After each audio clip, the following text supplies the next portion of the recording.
Hey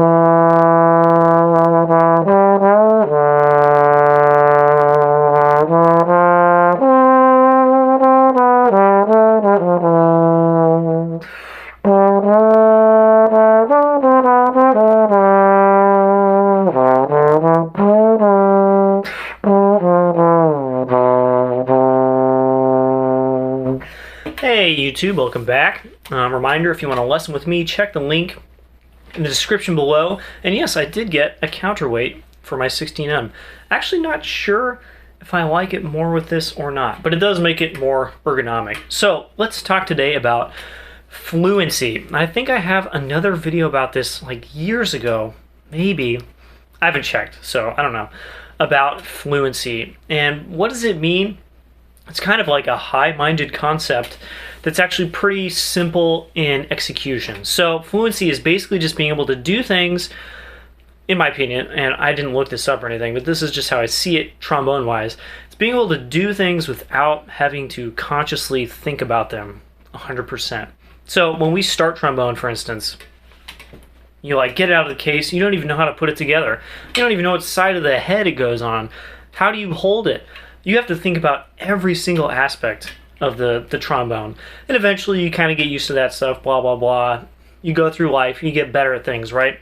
And eventually you kind of get to music and getting fluent in kind of putting the slide in the right place, being able to read notes and rhythms well the first time rather than having to work on them for hours and hours and hours and hours.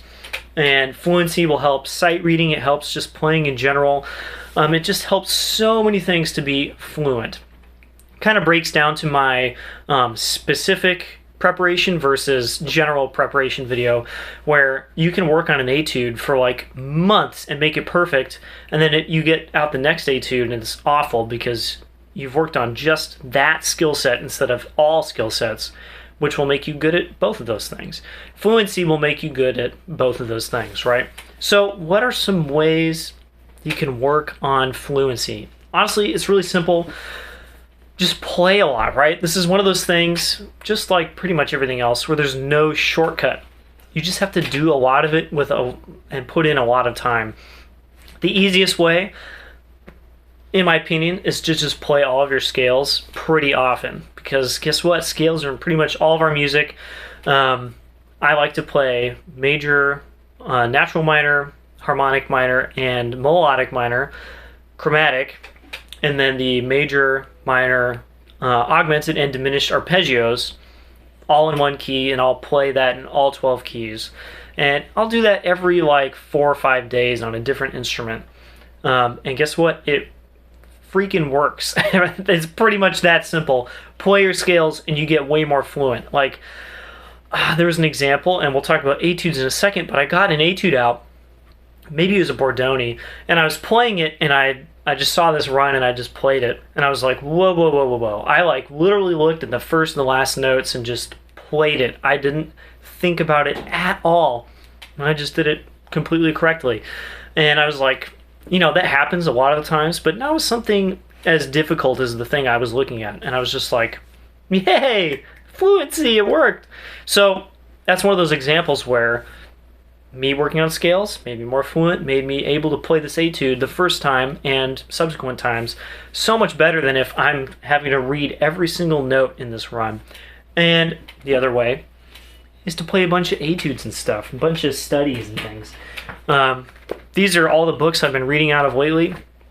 The Telemann Studies, this is the Alan Rafe edition. Rafe. I say Rafe, I don't know why though. And they're not like crazy hard or anything. For me, they've been good because the last few are all in tenor clef, and it's good for me to read stuff in tenor clef. And they can look really scary because they have a bunch of fast notes. Guess what? You need to be able to read that stuff anyway, right? And some of those rhythms where it's actually slow music, but there's a bunch of like 30-second notes and stuff, it's good to be able to read those before having to sight read them. I'm kind of not proud of this fact, but I've been playing out of this a lot. This certainly is music, and it certainly exists, and sadly it's like the only kind of stuff where you can get a trombone part and play along with a recording that I know of without just like owning a whole library of jazz music. So I've been playing this a lot. I've played every tune in here like 50 times at this point. I basically have them memorized, and I don't think it's the best big band music out there, but it is a good way to get into that fluency of kind of the big band jazz medium in a honestly really easy way. There's the really obvious stuff like Bordoni, for instance. These have been huge for me because I've been reading through books 2 and 3, which are included in this. This is all 3 books. And books 2 and 3 are entirely in tenor and alto clef. I've skipped all the alto clef ones. We'll talk about that in a second. But literally, I've just read through all of them in tenor clef, all the ones in tenor clef. I'm on 110 right now out of 119 or something. And guess what? I'm way better at tenor clef now. I'm more fluent in tenor clef because I've done this. And it feels really good to just see a tenor clef part and just kind of read it and not be like, this starts on C. I don't have to think about that anymore. I just play it. That's fluency. Things like another obvious one, Arbin's. This one's a little, I wouldn't say lower on the list, but there's not really many hard keys in Arbin's. So it's one of those things where you can transpose all the exercises to every key, which is great. Just kind of annoying that it's basically in the flat keys only. One of those things that kind of sucks. These have been really good for me. I've been playing them on all instruments. I'll play them on bass, as written, and down on octave and on tenor, as written. And they're just, like, it's not really music you're ever going to see in real life. It's kind of like old school, or even like the Arbin's characteristic studies, almost like cornet music. But it is very good because it just kind of goes everywhere and has like big leaps and lots of range. And the rhythms are not that hard. I don't know. Really good stuff. I've enjoyed those a lot. They feel very characteristic for the trombone. These are good for bass trombone because you have to use a bunch of valves and stuff. Rhythms, again, not super hard, but there's some nice hard keys in those. And some of them are really beautiful music. This is some more like serious jazz. 12 etudes for bass trombone or tuba. And it really gets you in the mindset of kind of like a bebop jazz mind. Some of them are set up like they are improvised solos that someone would be playing and you're just playing a transcription. Some of them are more like melodies that you might see, and it's just really good stuff. It kind of gets you around the instrument in a way that a lot of these other things are not going to do, and this different kind of fluency is something that I have to work on a lot.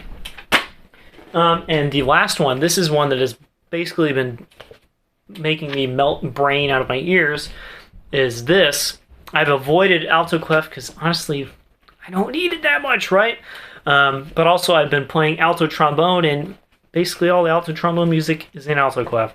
So I decided to bite the bullet, and I'm learning alto clef on alto trombone at the same time, and it is one of the hardest things I've ever done. Basically like going back to square one. Like, I know how the instrument works, I can make an embouchure and like make good sounds, and it ends there. I don't know where the slide positions are, I don't know where the partials are, I don't know where the notes are on the clef. It is really, really difficult, and it really helps me put myself back in the mindset of students who are going, oh my god, what note is this on the page? What position is this? It really helps me get to that point. What I'm doing lately is playing all that stuff. I've been playing arpeggios that are broken. I'm really good at playing arpeggios that are not broken, just but I've been playing them I've been playing them broken because I'm not as good at that. And guess what? It's already worked. I just played all 12 keys today on my 16M and 36K, and I feel so much better about a bunch of those arpeggios, and I now know which ones are really bad and I need to work on.